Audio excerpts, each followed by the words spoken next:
அஸ்ஸலாமு அலைக்கும் வரஹ்மத்துல்லாஹி பரகாத்துஹு. பிஸ்மில்லாஹிர் ரஹ்மானிர் ரஹீம்.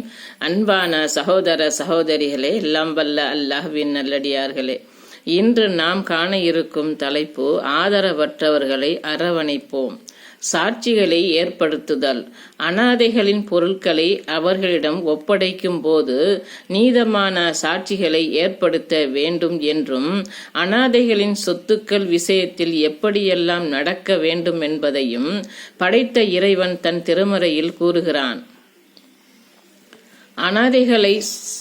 அனாதைகளை சோதித்து பாருங்கள். அவர்கள் திருமணத்திற்குரிய பருவத்தை அடைந்து அவர்களிடம் தகுதியும் நீங்கள் கண்டால் அவர்களின் சொத்துக்களை அவர்களிடம் கொடுத்து விடுங்கள். வீண் விரயமாகவும் அவர்கள் பெரியவர்களாகி விடுவார்கள் என பயந்தும் அவசரமாக அதை சாப்பிட்டு விடாதீர்கள். செல்வந்தராகவே இருப்பவர் அனாதை சொத்தை தொடாமல் தன்மானம் காக்கட்டும். ஏழையாக இருப்பவர் நியாயமாக பராமரிப்பதற்குரிய கூலி என்ற அடிப்படையில் சாப்பிடலாம். அவர்களின் சொத்துக்களை அவர்களிடம் வழங்கும் போது அவர்கள் விஷயத்தில் சாட்சிகளை ஏற்படுத்தி கொள்ளுங்கள். அல்லாஹ் கண்காணிக்க போதுமானவன். அல் குர்ஆன் அத்தியாயம் 4 வசனம் 6. நல்ல சொல்லை கூறுதல். செல்வந்தர்கள் தங்களின் சொத்துக்களை பங்கிடும் போது உறவினர்களோ அனாதைகளோ ஏழைகளோ வந்துவிட்டால் அதில் அவர்களுக்கும் சிறிதளவு வழங்க வேண்டும் என்றும், அவ்வாறு முடியவில்லை என்றால் நல்ல சொல்லையே கூற வேண்டும் என்றும் அல்லாஹ் கூறியுள்ளான். சொத்துக்களை பங்கிடும் போது உறவினர்களோ அனாதைகளோ ஏழைகளோ வந்துவிட்டால் அதில் அவர்களுக்கும் வழங்குங்கள். அவர்களுக்கு நல்ல சொல்லையே கூறுங்கள். அல் குர்ஆன் அத்தியாயம் 4 வசனம் 8.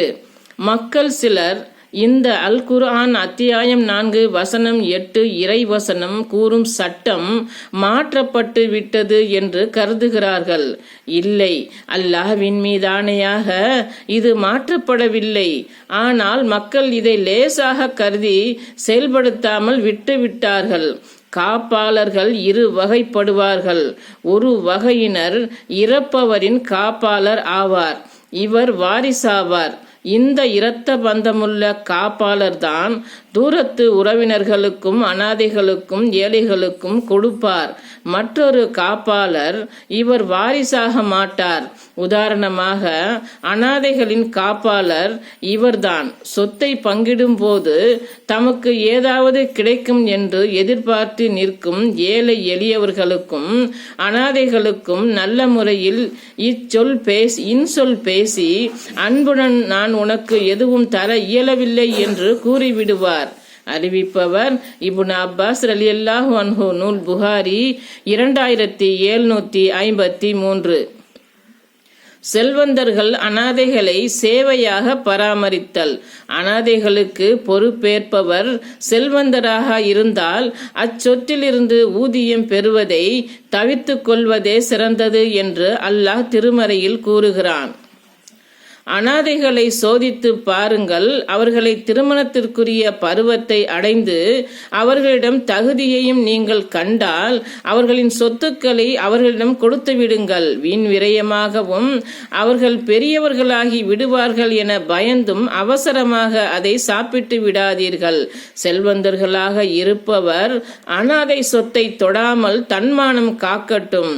ஏழையாக இருப்பவர் நியாயமாக பராமரிப்பதற்குரிய கூலி என்ற அடிப்படையில் சாப்பிடலாம். அவர்களின் சொத்துக்களை அவர்களிடம் வழங்கும் போது அவர்கள் விஷயத்தில் சாட்சிகளை ஏற்படுத்தி கொள்ளுங்கள். அல்லாஹ் கண்காணிக்க போதுமானவன். அல் குர்ஆன் அத்தியாயம் 4 வசனம் 6. வசதியுடையவர்களில் அதிலிருந்து எடுத்து உண்ணாமல் தம்மை தற்காத்து கொள்ளட்டும். ஏழையாக இருப்பவர் அதிலிருந்து நியாயமான அளவு உண்ணட்டும் என்னும் அல் குர்ஆன் அத்தியாயம் 4 வசனம் 6 இறைவசனம். அனாதையின் பராமரிப்பாளரின் விஷயத்தில் அவர் தேவையுடையவர்களாக இருந்தால் அனாதையின் செல்வத்திலிருந்து அந்த அனாதையுடைய செல்வத்தின் அளவிற்கேற்ப பொது வழக்கப்படி நியாயமான முறையில் எடுத்துக் கொள்ளும்படி அனுமதி அளிக்கப்பட்டது. அறிவிப்பவர் அன்னை ஆயிஷா ரலியல்லாஹு அன்ஹு. நூல் புகாரி 2765. அஸ்ஸலாமு அலைக்கும் வரஹ்மத்துல்லாஹி பரகாத்துஹு.